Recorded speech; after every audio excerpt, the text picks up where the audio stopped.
The Fever fans was quick to turn on Sydney Colson, who finished the day with 0 points, 0 for 2 from shooting, 2 rebounds. And for Caitlin Clark, and she did a bunch of nothing. I just gotta keep it real, bro. Sydney Colson did absolutely nothing. WNBA fans showed no mercy to Sydney Colson after just 15 minutes of preseason basketball. A team worst plus-minus of -15, 0 points, and suddenly the Indiana Fever fan base turned into talent evaluators demanding she be cut immediately. One bad game, replacing an injured Caitlin Clark, and the verdict was in. And it looked like calls is mounting up for none other than Sydney Colson to be cut from the Indiana Fever basketball team. What you're about to see is the dark side of the new WNBA popularity wave. I'll show you the actual comments that flooded social media, break down Colson's performance honestly, and explain why this reaction reveals something troubling about how we judge players in the Clark era. The Fever actually won this game, but you'd never know it from the fan reaction. Pull off a 79-74 overtime win over the Mystics in their 2025 preseason opener. The Fever went.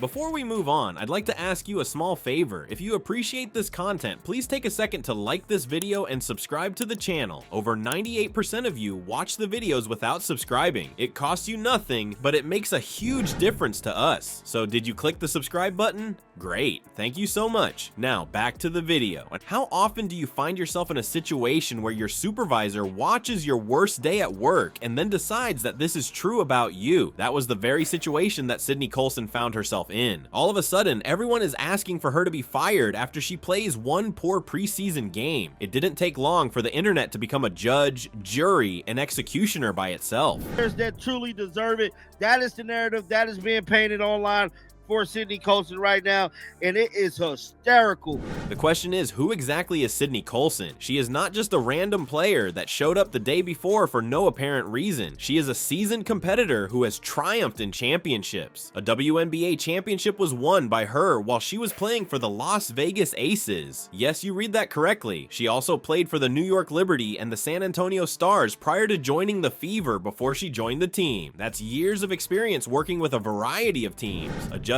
to different systems and getting along with different teammates. That night, however, none of that was reflected on the stat sheet, and as a result, the fans pretended as if it did not exist. The social media community went absolutely berserk when she filled in for Caitlin Clark. Extremely harsh comments were made. Individuals are putting statements such as, "I never want to see Sydney Colson playing with this team ever again," alongside statements like, "Sydney Colson should not make the Fever final roster."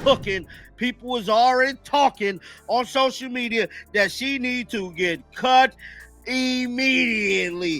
One more supporter made the direct accusation that she was scamming. All of this animosity after just one game, and it was a preseason game after all. Due to the extreme nature of the reaction, one may be led to believe that she had committed some kind of offense against basketball. Let's talk about those stats that everyone is going out of their way to deal with. Certainly she had a shooting record of 0-2 with a plus-minus of 15. On paper, that appears to be a poor choice. The Fever fans was quick to turn on Sydney Colson, who finished the day with 0 points, 0 for 2 from shooting, 2 rebounds. But the context is important. The preseason basketball game consisted of nothing more than a glorified drill with officials to watch. It was a new system, and she was playing with new group of teammates. A chemical reaction does not take place overnight. It is not uncommon for even the most accomplished basketball players in history to have poor games, particularly when they are adjusting to new circumstances. If you had followed Colson over her entire career, you would have seen a player who was entirely different from the one that was on display that evening. There are clips of her making clutch plays, leading fast breaks, and being the spark plug that energizes her team. She is the spark plug, and that's not even taking into account what she offers off the court. Leadership is something that veterans like Colson contribute to younger squads. They assist first-year players in gaining an understanding of the league. During the difficult stretches, they maintain the cohesiveness of the locker room. There is no indication of any of that in the box score. The Caitlin Clark effect is exerting an enormous amount amount of pressure, which is what is actually taking place here. It was nearly instantaneous that Clark became the public face of women's basketball. With the limelight shining so brightly on her, anyone who steps into it had better be prepared to feel the intensity of the spotlight. In this particular moment, Colson was not only standing in for any player, rather she was doing so for the most prominent player in the WNBA. Having to fill in for Beyonce at a concert is the equivalent of being asked to do so. The expectations were completely unrealistic.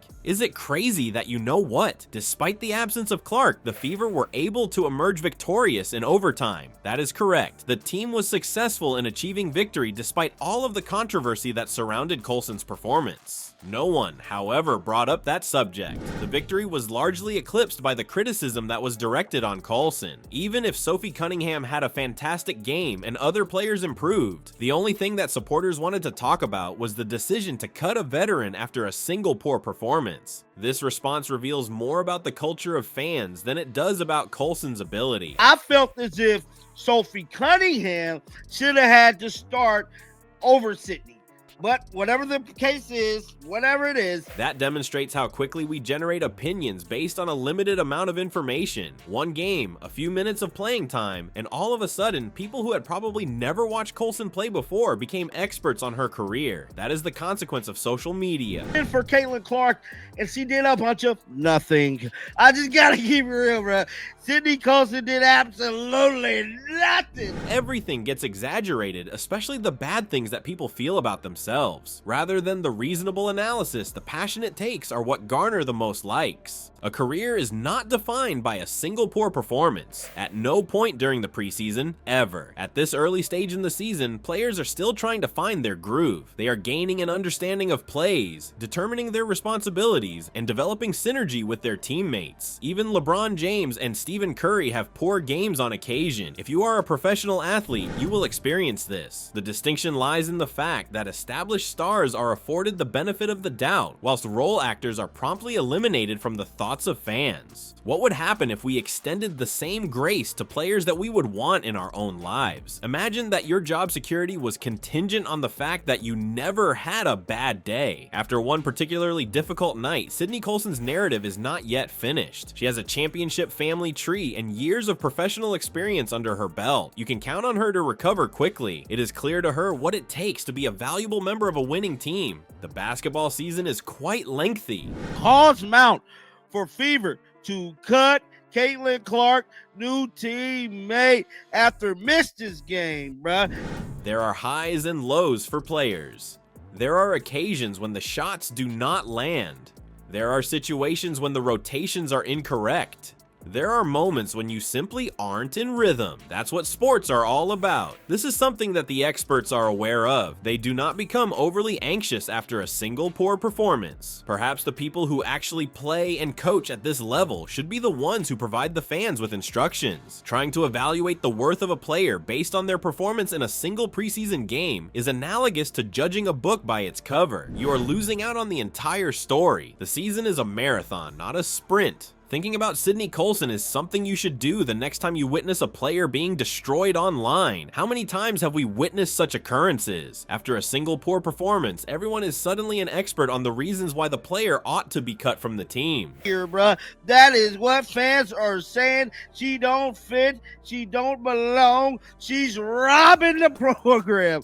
True lovers of basketball are more knowledgeable. Chemistry is a time-consuming process. The leadership, experience, and presence in the locker room that veterans bring to the table are not reflected in the statistics. Nothing can be learned from a single preseason game. What is it that you find interesting? We are so ready to question whether or not players deserve their spots, but perhaps we ought to pose the question of whether or not fans deserve the power that we believe we have. If we just saw someone play once, do we really have the right to demand that they be fired from their job?